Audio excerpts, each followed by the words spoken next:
que nosotros queremos unas elecciones libres en Venezuela, libres de sanciones, libres de medidas coercitivas unilaterales. O hay elecciones libres de sanciones o hay elecciones libres de sanciones. Ahí está el dilema. Elecciones libres, ¿quieren? Justas y transparentes, elecciones libres de sanciones. El régimen chavista ha dejado claro que no habrá elecciones libres mientras se mantengan las sanciones internacionales, lo cual también pasa a reconocer de que no son libres. Intentan crear un dilema sobre qué fue primero, el huevo o la gallina, pero aquí no hay dudas. Las sanciones fueron impuestas precisamente por la ruptura del orden democrático, la ausencia de elecciones libres y la violación de derechos humanos.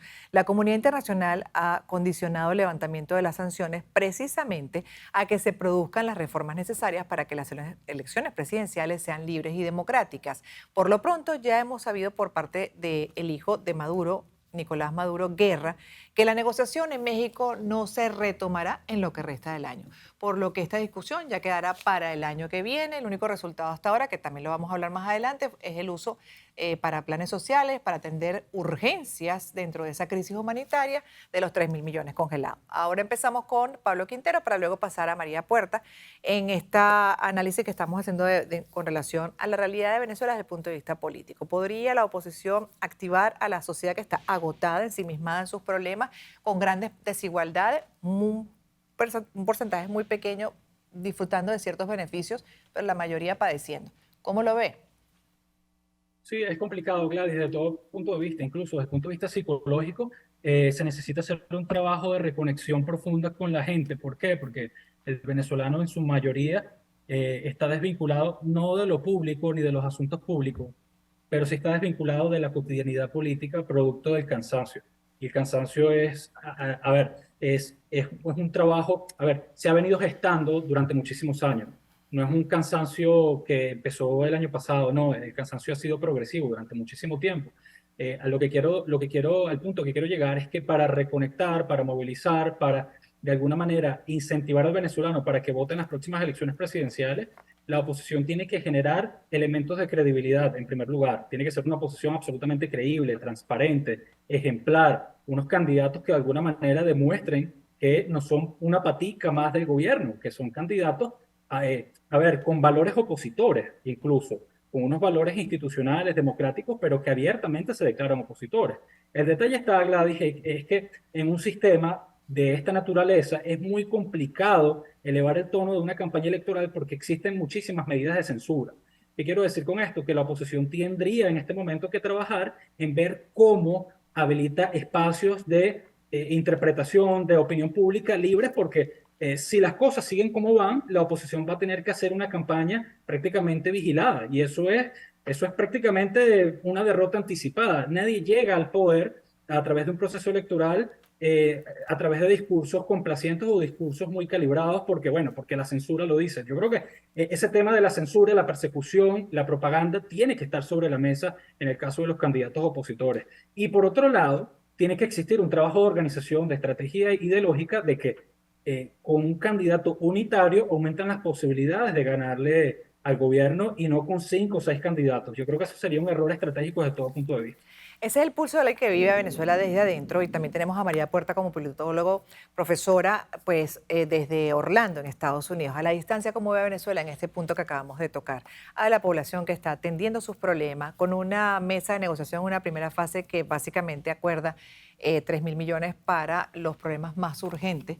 Y al final una actitud por parte de Maduro que evidencia no querer soltar el poder, no querer hacer realmente cambios, esos cambios que espera la mayoría, sino mantenerse y básicamente con levantamiento, por ejemplo, de las sanciones, que es en lo que insiste. Bueno, yo creo que ese es el punto de partida de la discusión, ¿no? El gobierno, por una parte, no tiene ningún interés en cambiar la ecuación de poder.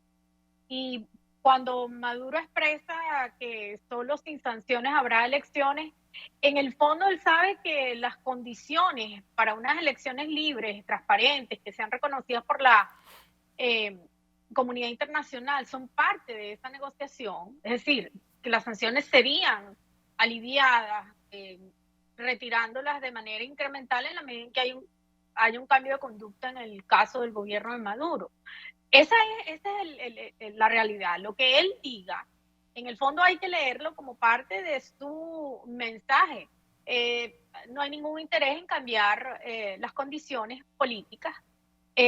Con esto no quiero decir que la oposición no deba trabajar en función de la posibilidad de unas elecciones. El asunto es que tiene que estar, por una parte, consciente la coalición opositora en que probablemente estas elecciones vayan a ser unas más donde el gobierno salga victorioso porque controla todo el mecanismo electoral.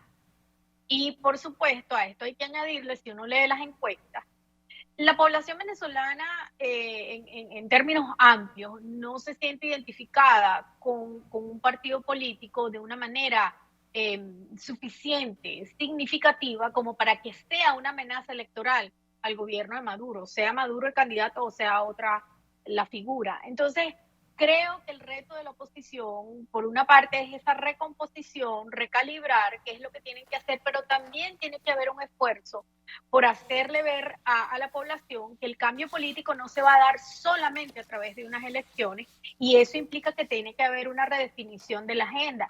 Y Pablo menciona algo que es clave, es el tema de la información y el mensaje.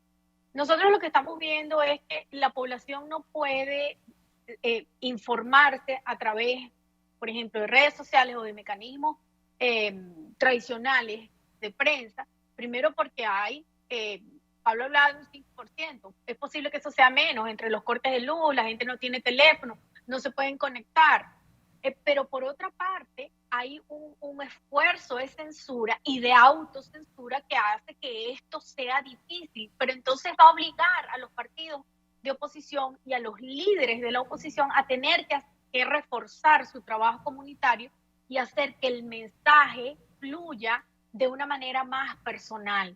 Ya no depender tanto de las redes sociales o de los mecanismos virtuales, interactivos, sino por el contrario, entrar en esas comunidades y establecer esos puntos de conexión. Pero para eso tiene que haber un mensaje y una agenda que trascienda el salir de Maduro, el cambiar el gobierno, porque tiene que haber algo más, mucho más, vamos a decir, pragmático. Eso no se ve que en este momento sea parte de la conversación. Porque además Puede también, que me equivoque viéndolo desde acá. sí, bueno, es que es válido, porque además me parece que es necesario tener ese punto de vista, además de quien pues maneja el tema, lo viene analizando, pero a la distancia, y quien lo está padeciendo desde adentro, porque si hay una cosa que cuesta es explicar a Venezuela, incluso entenderla estando adentro o estando afuera. Y aquí tenemos dos visiones de dos profesionales que nos permiten, bueno, si en la medida de lo posible, ese es el propósito de este programa, pararnos mejor, interpretar mejor el hecho, para poder en algún momento tener también respuestas más efectivas. Entonces, al regreso, me gustaría que habláramos sobre el tema de la censura y autocensura, porque la realidad, y ahí voy con Pablo, en la próxima parte, sobre todo, que él la vive, es que esa dinámica ya te está todos los días recordando lo mal que estás, ¿correcto? Pero igual, a pesar de que eso es una dinámica que tenemos hace muchísimo tiempo, he pasado por ahí hasta hace nada, muchas veces hasta ni siquiera se quiere considerar como corresponde, actuar como corresponde, válido el agotamiento y la frustración, pero al punto de que también a veces se compra la idea y se ha logrado sembrar de que las sanciones es lo que ha llevado a Venezuela a esas condiciones.